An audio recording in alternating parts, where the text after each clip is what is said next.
बाद अब हम आते हैं पार्ट 4 पे, चैप्टर 2 के। तो इसमें हम क्या पढ़ेंगे? अशोक ने धम्म का प्रचार किया। अब थोड़ा हम सुन लेते हैं। धम्म के सिद्धांत साधारण थे तथा सार्वभौमिक थे। जो धम्म था उसके जो सिद्धांत थे वो बहुत साधारण और सार्वभौमिक थे। धम्म के माध्यम से लोगों का जीवन इस संसार में और इसके बाद अच्छा होगा। अब हमें ये तो पता चल गया धम्म क्या मतलब एक साधारण था और सार्वभौमिक था, और धम्म के माध्यम से लोगों का जीवन इस संसार में और इसके बाद अच्छा होगा। इसके बाद से मतलब है मृत्यु के बाद भी अच्छा रहेगा। अब ये आखिर है क्या जो इतना अच्छा काम कर रहे हैं? अभी ये पढ़ लेते हैं। यानी धम्म से क्या अभिप्राय है? ये क्वेश्चन आ जाता है कई बार पेपरों में, तो आप ध्यान से सुने और नोट डाउन भी कर सकते हैं। धम्मा एक नियमावली है। अशोक ने अभिलेखों के माध्यम से धम्म का प्रचार किया।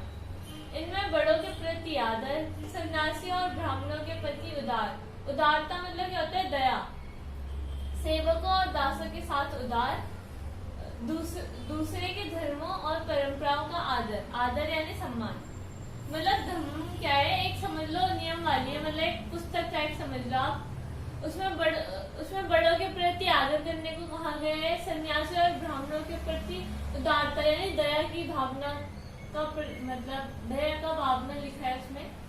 सेवकों और दासों के साथ उदार का व्यवहार, उदार यानी दया, मतलब सेवकों और दासों पे दया करनी चाहिए, और दूसरों के धर्मों और परंपराओं का सम्मान करना चाहिए। और ये आ जाता है धर्म से क्या अभिप्राय है, तो आप ये याद कर लेना अच्छे से। अब हम पढ़ते हैं अशोक ने धम्म के प्रचार के लिए क्या क्या किया। ठीक है, ये क्वेश्चन में बहुत इंपॉर्टेंट है, आप अच्छे से सुन लो, फिर या तो स्क्रीनशॉट ले लेना या फिर लिख लेना। अशोक ने धर्म प्रचार के लिए क्या किया? धम्म प्रचार के लिए एक विशेष अधिकारी, अशोक ने धम्म प्रचार के लिए एक विशेष अधिकारी वर्ग नियुक्त किया जिसे धम्म महामात्य कहा जाता है। एक विशेष अधिकारी नियुक्त किया गया, वर्ग नियुक्त किया गया जिसे हम कहते हैं धम्म महामात्य। ठीक है, ये भी आ सकता है एक मार्क्स से क्वेश्चन में कि उसको क्या कहते हैं, जो अशोक ने विशेष अधिकारी नियुक्त किया था, तो उसे धम्म महामात्य कहते हैं। क्या कहते हैं? उसने 13वीं शिलालेख में लिखा कि मैंने सभी धार्मिक मतों के लिए महामात्य नियुक्त किए गए, वे सभी धर्मों और धार्मिक संप्रदायों की देखभाल करेंगे। ये कहा था किसने? अशोक ने, कि उन्होंने महामात्यों को नियुक्त किया जो सभी धार्मिक संप्रदायों की देखभाल करेंगे। वे अधिकारी अलग अलग जगहों पर आते जाते रहते थे। उनके प्रचार कार्य के लिए वेतन दिया जाता था। उनका काम स्वामी दास, धनी, गरीब, वृद्ध, युवाओं की संसारिक और आकस्मिक आवश्यकताओं को पूरा करना था। अब थोड़ा सा समझ लेते हैं। जो अशोक था उन्होंने धर्म प्रचार के लिए क्या क्या किया। एक तो हमने भी थोड़ी देर पहले पढ़ा था कि उन्होंने अभिलेख में इसका प्रचार किया धम्मा का। उसके बाद हम आते हैं कि अशोक ने एक विशेष अधिकारी का वर्ग नियुक्त किया था और उन्हें हम धम्म महामात्य कहते हैं। और उनका काम क्या था? वे अधिकारी अलग अलग जगहों पर जाते थे और धर्म का प्रचार करते थे, और उसके साथ साथ उनका काम था स्वामी, दास, धनी, गरीब, अमीर, वृद्ध, युवाओं की संसारिक व आकस्मिक आवश्यकताओं को पूरा करना। मतलब ये वर्ग के जो लोग थे, इनकी जो भी जरूरत थी उनका ख्याल रखना, उनकी देखभाल करना ही धम्म महामात्य का कार्य था, जो कि अशोक ने नियुक्त किया था।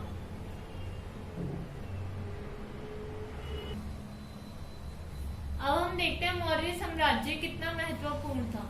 अब मैंने इसके यहाँ भी की पॉइंट्स लिख दिए, आप भी जरूर से जरूर याद कर लेना, ये भी पेपर में कई बार आता है।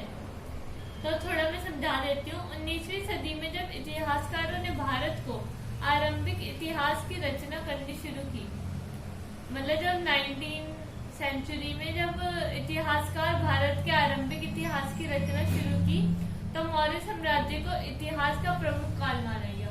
मतलब ये इतिहास का बहुत ही इम्पोर्टेंट काल माना जाता है, बहुत ही महत्वपूर्ण काल था जो मौर्य साम्राज्य के वक्त था। इस समय भारत ब्रिटिश साम्राज्य के अधीन एक औपनिवेशिक देश था। आपको पता है अंग्रेजों ने हम पे कब्जा कर रखा था। 19वीं और आरंभिक 20वीं सदी के भारतीय इतिहासकारों को प्राचीन भारत में एक ऐसे साम्राज्य की संभावना बहुत चुनौतीपूर्ण लगी। मतलब उस समय का जो टाइम था वो बहुत ही चुनौतीपूर्ण था, मतलब बहुत ही संघर्ष वाला टाइम था वो। ठीक है, साथ ही मूर्तियां सहित मौर्यकालीन सभी पुरातत्व एक प्रमाण थे। मतलब जो वहाँ की मूर्ति कला थी वो सब मौर्य साम्राज्य के प्रमाण देते हैं कि एक ऐसा कोई साम्राज्य अस्तित्व में था। अभिलेखों अब आप देखो सेकंड पॉइंट, इतिहासकारों को लगा कि अभिलेखों पर लिखे संदेश अन्य शासकों के अभिलेखों से भिन्न है। जो मतलब अशोक ने जो अपने अभिलेख लिखवाए थे वो जो और राजाओं के अभिलेख थे उनसे बहुत ही डिफरेंट थे, बहुत ही अलग थे।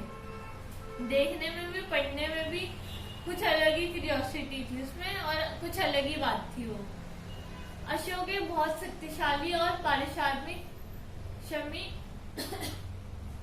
शासक थे और राजाओं की अपेक्षा विनीत भी थे। इसका क्या मतलब है, जो अशोक राजा थे वो बहुत ही शक्तिशाली थे और साथ ही के साथ दयालु भी थे। और जो 20वीं सदी के राष्ट्रवादी नेता थे उन्होंने अशोक को प्रेरणा का स्रोत माना, यानी उन्होंने अशोक को इंस्पिरेशन माना अपनी। अब हम पढ़ते हैं सरदार और सरदारी के बारे में। ये एक शक्तिशाली व्यक्ति थे जिसका पद वंशानुगत भी हो सकता है और नहीं भी। इसका क्या मतलब है, आपने सुना होगा जैसे पिता की जमीन बेटे को मिल जाती है फिर उसके बेटे को, वैसे ही कुछ उनकी जो गद्दी यानी राजगद्दी जो कहते हैं, वैसे वो जो सरदार लोग थे वो बहुत शक्तिशाली व्यक्ति होते थे और उनका मतलब पिता का भी हो सकता है या फिर वो खुद ही स्टार्ट भी कर सकते हैं। ऐसा कुछ नहीं है कि जरूरी वंशानुगत हो। इनका समर्थन इनके खानदान के लोग करते थे, यानी सरदार का समर्थन इनके खानदान के लोग करते थे। इनके कार्यों में अनुष्ठान, यज्ञ, युद्ध के समय नेतृत्व करना और विवादों को सुलझाने में मध्यस्थता की भूमिका निभाना मिला है।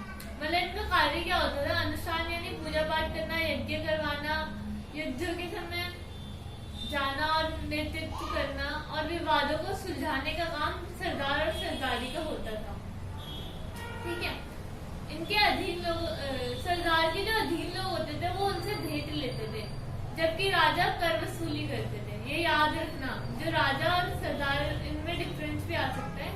तो सरदार जो थे वो भेंट लेते थे यानी गिफ्ट टाइप आप समझ सकते हो, और राजा थे वो कर लेते थे यानी टैक्स लेते थे। इनकी जानकारी तमिल समय के ग्रंथों से मिली है। सरदार और सरदारी की जानकारी तमिल समय के जो ग्रंथ हैं वहां से मिली है। कई सरदार व राजा लंबी दूरी के व्यापार द्वारा राजस्व वसूलते थे, यानी कई बार कई राजा और सरदार ये दोनों बहुत लंबी दूरी तय करते थे जिससे वो टैक्स कलेक्शन करते थे। यानी भेंट भी बोल सकते हो आप, कर भी बोल सकते हो या फिर राजस्व भी बोल सकते थे। अभी छोटा सा टॉपिक है दैविक राजा। अब दैविक राजा कौन होते हैं, राजाओं के लिए उच्च स्थिति प्राप्त करने का एक साधन था। ये जो दैविक राजा थे राजाओं के लिए उच्च स्थिति प्राप्त करने का एक साधन था। ये क्या करते थे, अपने नाम के आगे भगवान का नाम जोड़ देते या फिर देवतुल्य लिख देते थे। जैसे देवतुल्य मतलब अपने नाम के आगे वो देवतुल्य लगा देते थे या फिर देवपुत्र लगा देते थे। वो अपनी तुलना भगवान से करते थे ताकि लोग उनके साथ जुड़े। ठीक है, जैसे कुषाण राजाओं ने किया, स्वयं को देवतुल्य प्रस्तुत करना चाहते थे, तो कुषाण राजाओं ने क्या किया, अपने नाम के आगे देवपुत्र की उपाधि लगा दी ताकि जिससे लोग ज्यादा अट्रैक्ट हो और उनको सपोर्ट करें एक तरीके से। और ऐसे कई और भी राजा थे, लेकिन ये स्टार्टिंग कुषाण राजाओं ने की थी और इन्हीं के नाम से फेमस भी है ये कि देवपुत्र और देवतुल्य। आज के लिए इतना ही। आई होप आपको समझ आया होगा। ये चैप्टर ऑलमोस्ट